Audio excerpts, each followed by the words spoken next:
Tuve que encerrarme ahí por la tormenta, porque sentía que ahí, en medio de la montaña, en medio de la nada, era la única forma de protegerme.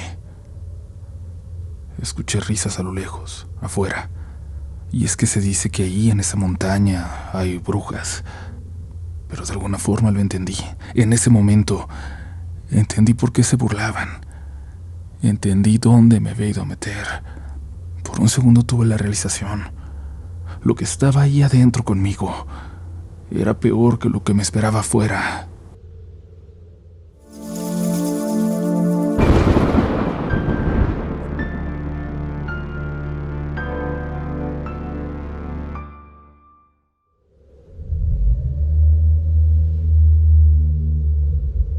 Muy buenas noches, comunidad.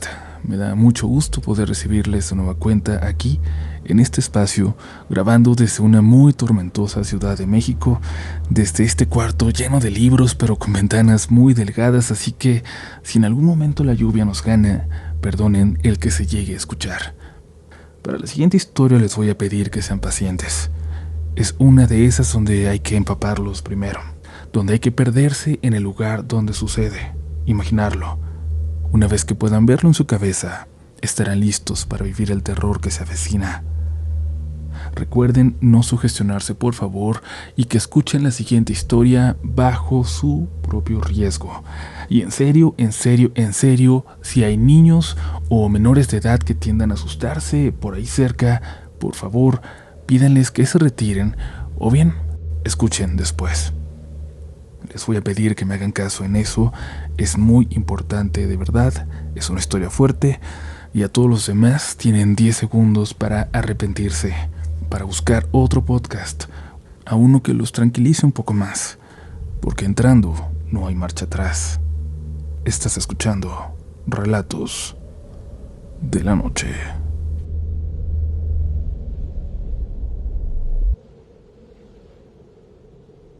Mi historia, comunidad, inicia con una advertencia. Hagan caso a sus abuelas, si tienen la fortuna de tenerlas con vida. No hay en el mundo un ser que esté más preocupado por ustedes. A veces las mamás se preocupan demasiado por darnos lecciones, por prepararnos para la vida. Pero las abuelas, esas lo único que quieren, por lo único que rezan, es porque estemos bien. Porque no tengamos que pasar por sucesos que nos marquen para siempre, aun cuando estos puedan ser una enseñanza que nos va a servir para el resto de nuestras vidas. Si digo todo esto es porque lo que voy a contar a continuación es una mezcla de cosas que yo viví con las historias que me contaron, pero en conjunto le dan vida a lo que fue la noche más espantosa, más horrible de mi vida. La casa de mi abuela está en el pueblo donde nació mi mamá, donde nació toda su familia. Mi mamá se vino a la capital para trabajar, pero todos los demás se quedaron por allá. Yo no los conocí hasta que mi mamá se divorció de mi padre, cuando yo tenía 10 años. Él, por alguna razón, no quería que yo conviviera con ese lado de mi familia, que me asomara a esa parte de mi vida. Me recibieron con una fiesta de cumpleaños, y desde entonces, siempre, aunque estuvieran lejos, fueron la familia que siempre estuvo ahí. Lamentablemente la familia de mi mamá tiene la muy mala suerte de, casi todos, morir demasiado jóvenes. Aquella familia grande en el pueblo se fue haciendo pequeña. Sé que andaban otros por ahí regados, pero con el paso de los años, a la única persona a la que iba a visitar era mi abuela, Julia. Sobre todo cuando se nos empezó a enfermar. Nos turnábamos mi mamá y yo para que cada fin de semana, al menos uno de los dos fuera por allá, a quedarse con mamá Julia, como le decía a mi abuelita. Y esto, comunidad, sucede un viernes, no cualquiera. Yo sé que va a sonar a cliché, pero esto empezó un viernes 13, el viernes 13 de diciembre de 2013. Llegué y me bajé del autobús que pasaba por el pueblo. Es tan chico que nadie más bajó ahí. Luego agarré camino hasta la casa de mi abuela. Era inevitable notarlo cada que iba, poner atención, ver las tiendas donde corrí emocionado por dulces cuando era niño, que cada vez quedaban menos.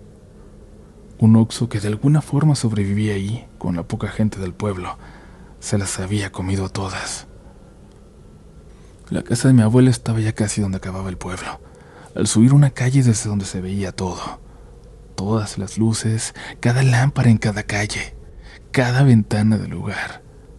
Una vista que todavía la recuerdo y me enamora.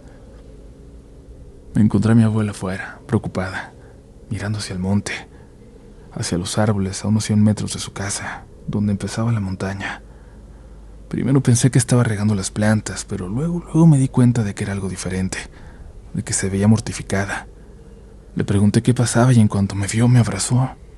Me dijo que le había ido a visitar a mi tío Lalo y que la había dejado muy preocupada, que estuvo ahí platicando con ella un ratito, que le había dado una vuelta para ver cómo estaba, pero después otra vez se le fue la cordura. Empezó a hablar solo, a decir cosas que no tenían sentido, como si hablara con alguien más, como si le contestara a alguien que no estaba ahí. Y luego, así como solía hacer, salió corriendo pero hacia el monte.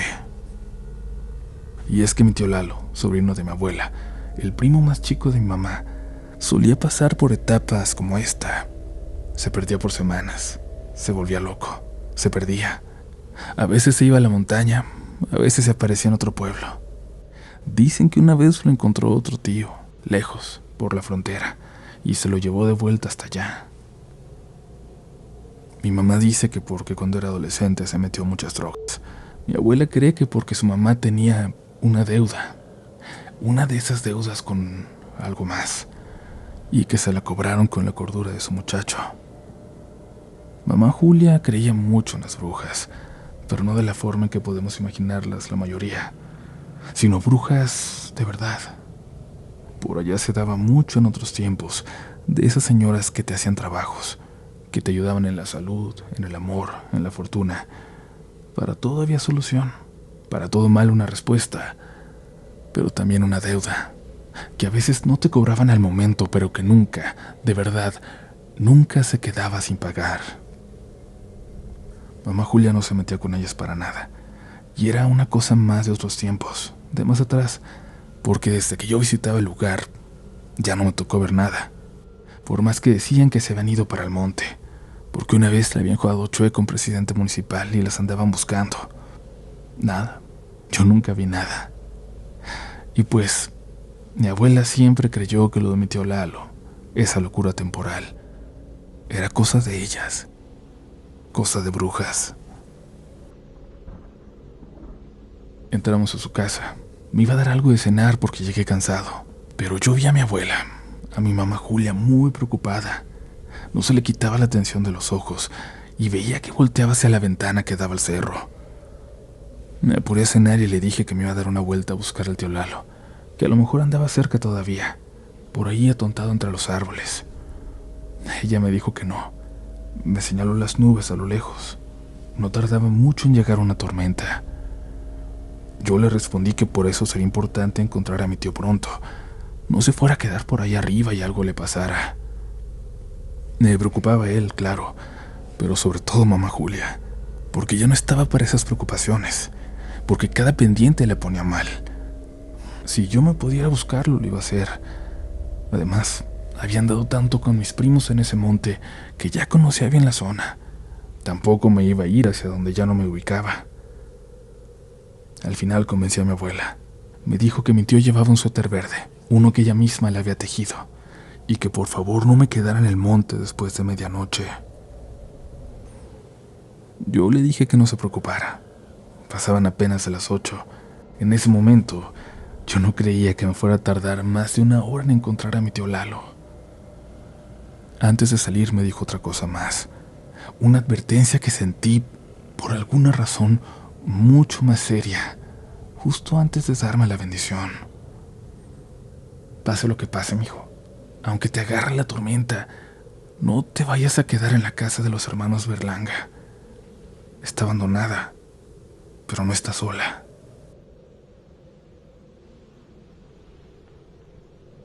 Conocía la historia. Los hermanos Berlanga eran dos señores ya grandes, gemelos, que siempre vivieron solos, en una casita en el cerro, en un campito plano allá arriba que usaban para sembrar de todo. De eso vivían, y su casa estaba justo en el centro del campo aquel. Recuerdo haberla visto una vez cuando era niño. pero no supe ni cómo llegué. No esperaba tener que verla aquella noche. Me adentré por el sendero que conocía, el que me hacía sentir seguro, y aunque el viento empezaba a flotar fuerte, yo le iba gritando a mi tío Lalo. Dicen que a veces el viento se lleva la voz y los gritos todavía más lejos, así que confié que el viento se llevara la voz y encontrara a mi tío. En cuanto me metí entre los árboles, se dejó de escuchar el pueblo. Ese silencio extraño del monte ya lo conocía. De vez en cuando nomás se escuchaban los perros ladrando a lo lejos, pero nada más, como si solo ellos tuvieran permiso de escucharse. Subí casi media hora cuando escuché voces, platicando tranquilos. Me acerqué a donde estaban y vi dos figuras sentadas al lado de una fogata apagada. Ya estaba oscuro y no quise iluminarlos con la lámpara de mi teléfono, así que le hablé a ese par de siluetas. Buenas noches. ¿No han visto pasar a Lalo por aquí? Lo pregunté de esa forma para que supieran que yo era gente del pueblo, que ahí todos nos conocemos, porque aún me quedaba la duda de que fueran maleantes escondiéndose por ahí. En la oscuridad parecían un par de siluetas negras, a las que nada más le veía lo blanco de los ojos. Me voltearon a ver. Lalo, por aquí no pasa nadie a estas horas, dijo uno. No pasa nadie a estas horas por aquí, dijo el otro de inmediato. Es mi tío. Está mal, se le va la onda y se pierde, y nos da miedo que algo le vaya a pasar por aquí arriba. Es sobrino de Julia. Ella es mi abuela. Les dije. Creo que Julia sí la conocemos. Sí conocemos a Julia, dijo uno y el otro también, después encimándose en sus respuestas. Y eso me pareció raro. El pueblo es pequeñito, y quizás era por ser de la gente más vieja, pero yo sabía que todo el mundo ahí sabía quién era mi abuela. Por eso dije su nombre, porque empezaba a sentir desconfianza, para que supieran quién era. Pero por aquí no ha pasado nadie. ¿O no lo vimos pasar? No lo vimos. Pero sigue subiendo para que lo encuentres pronto, porque viene la tormenta. Porque por acá uno no debe andar en noches como esta. No debe andar uno en noches como esta, que afuera, ¿no? No debe andar. Agradecí intentando ser muy amable, como si con eso no me fueran a hacer nada si eran malas personas. Uno de ellos, el que hablaba primero, se paró. Se acercó un poco a mí. Estaba tan oscuro ahí donde estaban entre los árboles, que incluso a 1 metro de mí no pude agarrarle forma. No pude ver en él ningún detalle. No pude ver cómo iba vestido, ni cómo era su cara. Era una mancha negra ahí, cerca de mí, de la que solo veía los ojos. «Si sabes que no vienes solo, muchacho», me preguntó en voz muy baja, para que solo escuchara yo. «Yo sé que traes el pendiente y tienes que encontrar a tu familiar, pero hoy no es una buena noche para seguir subiendo», dijo, y la silueta se volvió a sentar con el otro, junto a la fogata apagada. Como si yo no estuviera ahí, siguieron platicando en lo suyo, y yo me despedí. Les dije que los veía en el regreso, y en cuanto caminé unos pasos dejé de escucharlos. Me preocupaba mucho. Me había comprometido con mamá Julia. Me daba mucho miedo seguir, pero me daba más regresarme. Tener que decirle que no encontré nada, que no me animé a seguir subiendo porque estaba muy oscuro. ¿Quién en su sano juicio se atrevería a decirle algo así? No sé cuánto más subí, pero al lado del sendero por el que iba, a la derecha, vi un camino cortito que daba a un campo. Ahí, sin la sombra de los árboles, se podía distinguir un poco más allá de la luz de mi lámpara. Vi un campo crecido, lleno de matas malas. En medio de él una casita, de adobe, apenas en pie.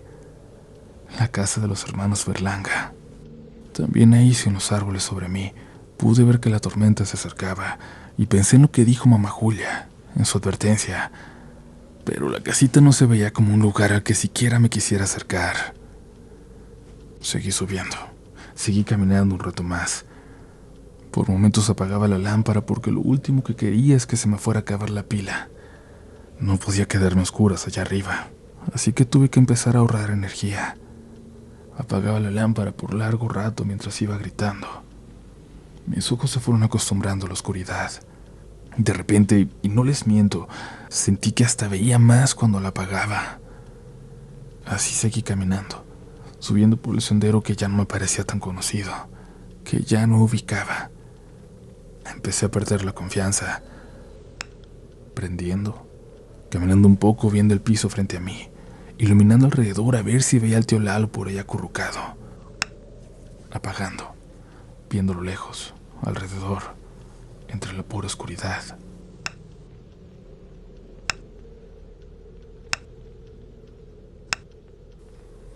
De pronto, cuando lo apagué, vi algo al frente, en la oscuridad pero bien clarita.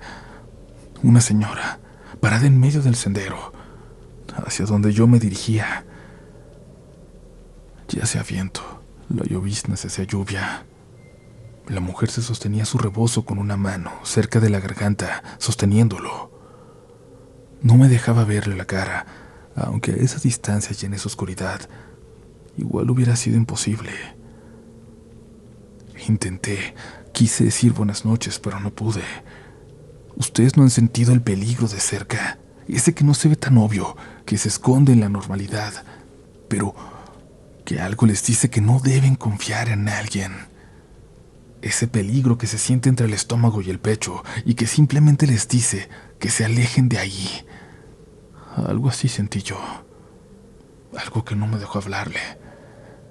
Y empecé a recordar los miedos de mamá Julia, las historias que había escuchado, de las brujas que se habían ido a esconder al monte. De lo único de lo que estaba seguro era de que esa figura, chaparrita, no era mi tío Lalo. Así que sin decirle nada di media vuelta y empecé a bajar. Volteé para ver si ya no se veía, pero pude ver la silueta, más cerca. Venía corriendo.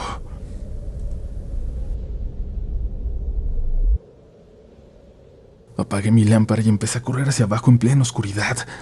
No veía el piso, nada, absolutamente nada, pero seguía corriendo, dejando caer mis rodillas hacia adelante, impulsado por la pendiente que cada vez se hacía más pronunciada. La mujer detrás de mí me seguía de cerca, corriendo en la misma velocidad que yo. Supe que si iba a escaparme de eso tenía que arriesgarme, correr tan rápido como pudiera. Pensaba que podía llegar hasta la fogata apagada, hasta donde estaban esas personas que me habían advertido. Pero al mismo tiempo sentía que no iba a aguantar. Tenía que pensar rápido. De pronto sentí algo en mi quijada, en mi boca, en la nariz que empezó a arderme, punzando, bien adentro de mi cabeza. Sentí lodo metiéndose en mi boca, en los ojos. Me había caído, de pura cara. No sé cuánto más rodé, pero lo primero que hice fue levantarme solo para escuchar que algo corría entre la maleza. Algo que podría jurar que se iba riendo. «Eso querías. Asustarme para que me rompiera la cara, ¿verdad?», grité hacia la oscuridad, enojado. De alguna forma esperando que solo fuera eso. Como deseando, pidiéndole a Dios que nomás me hubieran querido asustar, esperando que me dejara ir y seguir bajando. La tormenta ya había llegado, de lleno. Me intenté reponer, seguir bajando como podía, pero el agua empezaba a correr por el sendero. Volteaba en la oscuridad. No la veía, pero sentía que algo me seguía, ahora entre los árboles. La tormenta ya había llegado, de lleno. Me intenté reponer, seguir bajando como podía, pero el agua empezó a correr por el sendero. Volteaba en la oscuridad. No la veía, pero sentía que algo me seguía, ahora entre los árboles. El sendero ya casi desaparecía. Parecía imposible de seguir. Y en eso, a la izquierda, ahí estaba el campo. Y en medio de él, la casita. La advertencia de mi abuela, de mi mamá Julia, ahí seguía, bien presente, pero también mi instinto de supervivencia. Lo que me decía que había que cubrirme, encontrar un lugar donde pudiera esperar a que pasara la tormenta. Ese rayo no había caído lejos de mí. La casa era el único refugio cerca de la tormenta y de lo que fuera que me seguía. Me adentré en el campo y lo atravesé tan rápido como me permitía la maleza crecida en eso que alguna vez fue un campo donde se sembraba de todo, donde crecía de todo. En medio del sembradío, a unos metros antes de llegar a la casa, volteé de nuevo, hacia los árboles, hacia esa oscuridad absoluta. No sé si fue la tormenta pegándome en los ojos, haciéndome cerrarlos por momentos, pero creí ver, con la luz del relámpago, algo en las copas de los árboles, por donde yo venía, de donde había salido. Creí ver figuras, mujeres de negro allá arriba, en las ramas más delgadas, en las que no deberían soportarlas. Al menos pude distinguir 3. Corrí a la casita y toqué. Olía a pura tierra, a abandono. Abrí la puerta. Era obvio que no había nadie, así que me metí. Había un par de goteras, pero mayormente estaba seco. Ahí podría aguantar en lo que pasaba la tormenta. Recordé la historia de ese lugar, porque recuerden, les dije que no se trataba únicamente de lo que había vivido, sino de las historias que he escuchado también. Fue algo muy sonado en el pueblo, hacía ya muchos años. Todo se había llenado de policías, no de esos rurales a los que estábamos acostumbrados, sino de los de ciudad, de esos que andan vestidos de civil. Andaban buscando algo, a alguien casa por casa, a una mujer que no era de ahí, que nadie reconocía cuando enseñaban la foto. Entre ellos había 3 que se veían amables, pero que por momentos eran más agresivos que los demás. Primero la gente del pueblo pensó que esos eran los jefes, luego sabrían la verdad. Esos 3, los más desesperados por encontrarla, no eran policías, eran sacerdotes. La muchacha que buscaban se había escapado, o la habían ayudado a escaparse. Decían que desde la capital. Decían que era una mujer poseída por el diablo, que había estado encerrada en un convento por meses en lo que llegaban a verla doctores, padres, obispos y cardenales, que estaban esperando autorización del Vaticano para hacerle un exorcismo, pero cuando por fin lo hicieron, cuando dieron luz verde para el ritual, alguien la soltó. Alguien le abrió la puerta de su habitación y de todas las que necesitó para salir del convento. ¿Cómo sabían que estaba en el pueblo? No lo sé.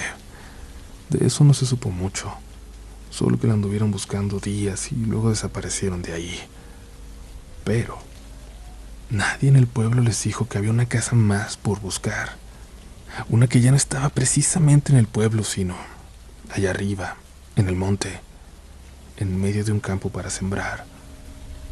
La casa de los gemelos, de los hermanos Berlanga.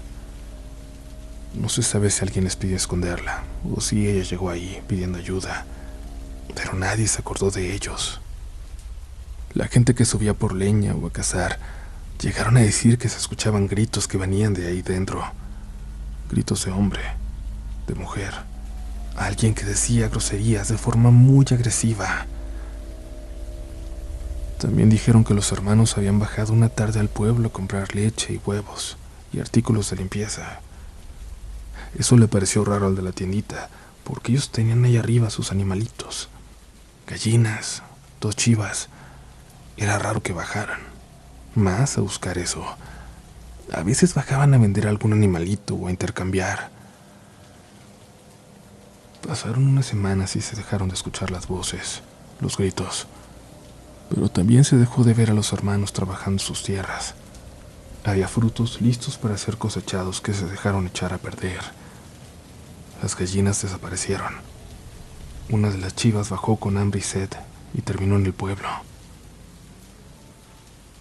Cuando la gente subió, dicen que se encontraron con una imagen horrible. Dicen que la mujer estaba ahí arriba.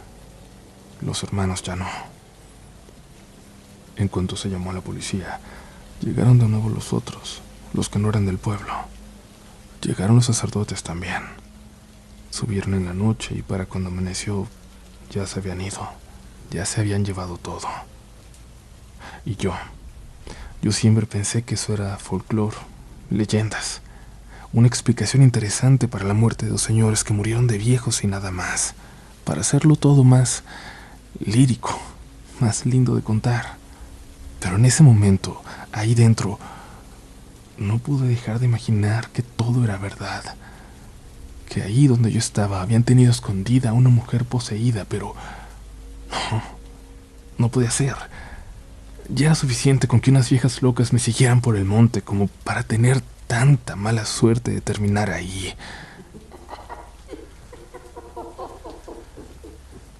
Escuché risas a lo lejos, afuera, de donde yo venía, en los árboles. De alguna forma entendí en ese momento por qué se burlaban. Entendí dónde me había ido a meter. Por un segundo tuve la realización.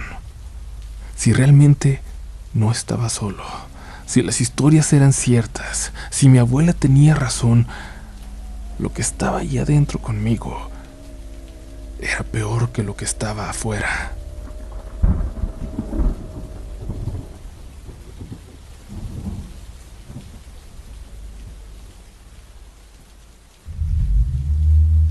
Gracias por habernos acompañado, comunidad. Descubre en el próximo episodio la continuación de esta historia. No se crean, en un momento continuamos. Pero sí es raro pensar cómo apenas hace 2 años los episodios habían crecido a 15 minutos y cómo hace 1 año eran de 25, como algunas de las primeras sagas se daban en episodios de 10, 12 minutos. Y si eres de los que sí se han dado cuenta cómo estamos trabajando para llevarles cada vez más contenido, déjanos un pulgar arriba, déjanos un comentario, porque sabemos que mucha gente no lo nota, pero cuando alguien sí lo hace, sentimos que todo el esfuerzo vale la pena, que sí lo están viendo. Ya vamos a continuar, pero antes te recuerdo que puedes tener una parte de Relatos de la Noche en tus manos si llegas a encontrar el libro. Donde lo veas, cómpralo. Eso es bonito, es muy emocionante topártelo de repente en físico, sobre todo si no lo ibas buscando, si te sale de repente ahí enfrente. Pero si no puedes esperar, te dejamos como siempre un enlace para que lo compres en línea y llegue hasta tu casa. Ahora es momento de continuar. Aún queda más historia esta noche.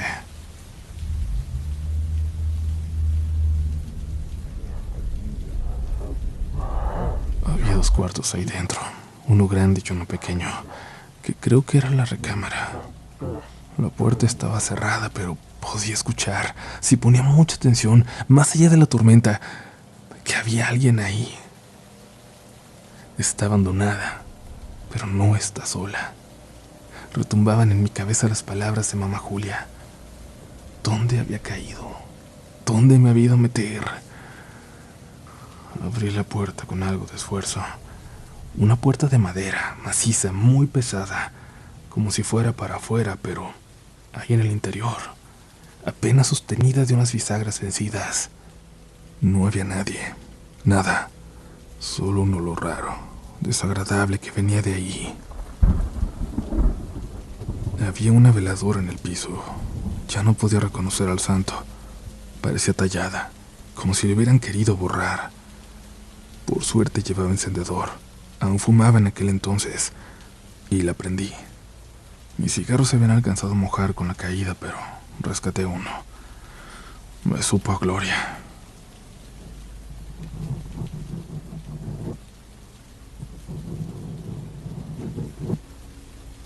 Pasó un rato cuando escuché algo. Parecía que algo rascaba la pared. Intenté poner atención, lo ubiqué. Parecía que venía de la pared a mis espaldas. Y luego se movió. Y entendí que algo rascaba la pared allá afuera. Que algo rascaba rodeando la casa. Lo escuché claramente cuando pasó por la ventana. Cuando rascaba vidrio y no adobe, pero no se vio nada. Solo pude seguir escuchándolo. Me dolió el estómago del susto, muy fuerte. Sentí que me apretaba por dentro, como si me llenara, como si tuviera que echar las tripas para afuera, como si tuviera que sacarlas. Pero no había con qué, no había nada. Quedaron algunas cosas, utensilios de cocina oxidados por ahí. Tendría que encontrar algo. Los empecé a mover. La panza se me llenaba. Me apretaba por dentro. Me lo tenía que sacar. Era desesperante. Busqué sin importar lo sucio que estaba, lo que podría encontrar. Y por fin encontré un cuchillito cerrado. Con ese sería suficiente para abrir la panza y sacar la tripa que me estaba molestando. Me quité la camisa. Me tenté por toda la panza y lo encontré. Era arriba, antes de empezar las costillas. Ahí sentía peor la presión. Si sacaba esa tripa seguramente se aliviaría. No había con qué enjuagar el cuchillo, pero esperaba poder hacer un corte limpio, tan solo para que me permitiera meter los dedos dentro de la carne y jalar. Puse el cuchillo cerrado justo en el lugar y le di una rajada. En cuanto sentí la primer punzada alcancé a arrepentirme, a despertar. ¿Qué carajos estaba haciendo? ¿Cómo diablos había pensado en hacerme daño de esa forma? ¿Por qué lo estaba pensando como algo normal? ¿Qué me estaba pasando? ¿Qué había ahí en esa casa? Escuchaba que alguien se reía, adentro del cuarto vacío. Me dirigí a la puerta, pero allá afuera, en el campo, en la entrada hacia los árboles, por el sendero donde había llegado, allá estaba algo. No sé si la misma, pero vi una mujer, de negro, sosteniendo su rebozo en donde mismo para que no se lo llevara la tormenta. Con la otra mano me decía que fuera, que me acercara. ¿Qué diablos tenía que hacer? ¿Qué hubieran hecho ustedes? La puerta del cuarto rechinó como si se moviera, pero volteé y la vi. Creí yo igual, apenas aún entreabierta. Volví la vista hacia afuera. La mujer caminó hacia los árboles, perdiéndose de mi vista. Y entonces, de entre las malas hierbas crecidas del campo de sembrar que rodeaba la casa, salieron dos figuras, también de negro. Se fueron corriendo detrás de la mujer. ¿Y si me estaban esperando? ¿Y si era una trampa y estaban esperando a que yo saliera? Por suerte no me había atrevido a hacerlo. Me senté en la entrada con la mano en la puerta. Me quedaría ahí dentro, pero si algo salía de ahí, del cuarto, si la veladora se apagaba y me dejaba en la oscuridad, iba a salir corriendo. Lidiaría con lo que fuera que estuviera allá, en el bosque. Me senté, me recargué. Estaba muy cansado.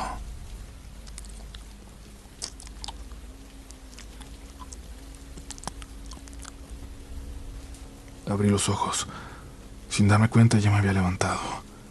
Escuché algo que venía del cuartito, como si comieran algo. La puerta permanecía entreabierta y yo me acerqué. Pude ver algo ahí dentro. La luz de la veladora se colaba y me dejaba ver esa escena espantosa. Había una mujer. Tenía un collar de lo que parecían ser dedos. Estaba sentada sobre una masa de carne y sangre, sobre lo que parecían haber sido dos cuerpos. Tenía sangre saliendo de su boca, los ojos en blanco, los dos brazos extendidos a los costados, uno abajo y uno arriba, como una figura que yo recordaba haber visto dibujada, como una figura demoníaca. No me volteaba a ver a mí, pero no era necesario. Con esos ojos en blanco hacia la pared, me estaba atravesando el alma. Pude sentirla. Me giré para salir corriendo. Ya no importaba nada, pero en la puerta estaba yo, sentado, dormido. Fue como si en ese momento, me diera cuenta que me había desprendido de mi cuerpo. Abrí los ojos. Estaba ahí, sentado en la puerta de la casita. Y escuché los sonidos en el cuarto. La puerta de la habitación estaba entreabierta y no me atreví a asomarme. lo que fuera que acababa de ver, como fuera que acabara de verlo, era suficiente. Salí de la casa. Empecé a caminar por ese campo de hierbas crecidas, cuando escuché que algo se movía entre ellas. Y luego una voz. ¡Córrele! Hice caso a esa voz que se parecía mucho a la de mi tío Lalo, pero no lo pensé. Corrí porque debían ser las 4, pero alcanzaba a ver lo suficiente para encontrar el sendero camino abajo. O amanecía temprano, o Dios de alguna forma me dio la fuerza, la capacidad de ver por donde estaba corriendo. Encontré pronto la fogata apagada, sin las figuras alrededor, pero sabía que iba en la dirección correcta.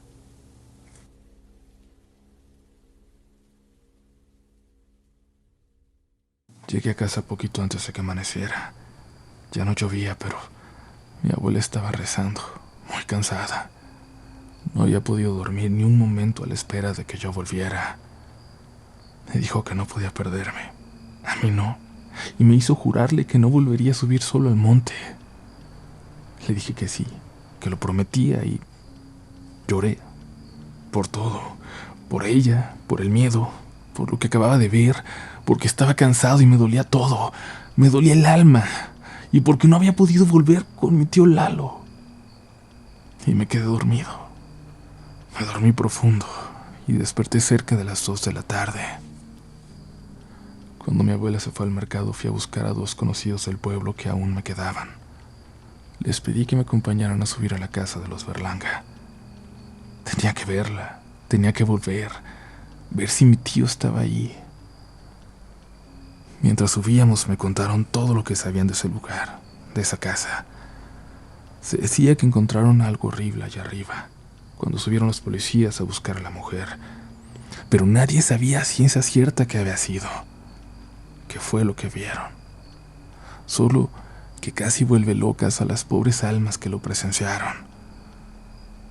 Subimos y la casa estaba vacía. Entré. No había señales de nada, tan solo mi veladora consumida. En verdad había estado ahí esa noche. No sé por qué, pero me pidieron irnos a los pocos minutos de que habíamos llegado y obviamente les hice caso. Ya no pensaba pasar un momento más ahí. Cuando nos íbamos, uno de mis amigos notó algo. Primero pensó que era una persona entre las ramas y nos asustamos, pero luego vimos bien, un espantapájaros, que se había quedado chico a como habían crecido las hierbas malas a su alrededor. Ya lo habían superado, al grado de dejarlo casi escondido. Tenía un suéter verde. Pensé en mi tío Lalo, pero ese suéter estaba muy gastado, sucio, roto, lleno de tierra, como si hubiera estado ahí desde hace mucho tiempo, desde hace años. Ya no se supo nada de mi tío Lalo. De esa crisis no volvió. Mi mamá Julia se murió poco después, de esa enfermedad que nos hacía ir a cuidarla. Obviamente yo ya no he regresado desde entonces a ese lugar. Debe estar todavía más abandonado ahora, más solitario. No tengo nada que me espere ahí, salvo, quizás de alguna forma, esa casa que me sigue hablando. Pero lejos siento que puedo callar esa voz, que puedo ignorarla. Estoy tranquilo, aunque siga habiendo algo ahí, aunque esté esperando que alguien se lo lleve consigo, que lo saque, que lo libere. Si eso llega a pasar, solo espero que eso que está ahí se haya olvidado de mí, o que nunca logre alcanzarme.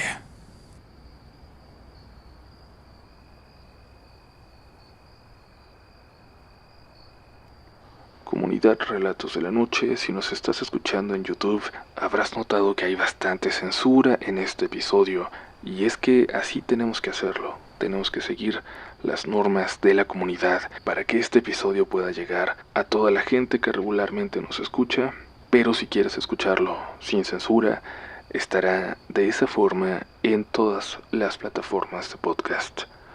Nos escuchamos muy pronto y espero que duerman tranquilo. Que sueñen Vean que nada de lo que escucharon hoy aparezca en sus sueños.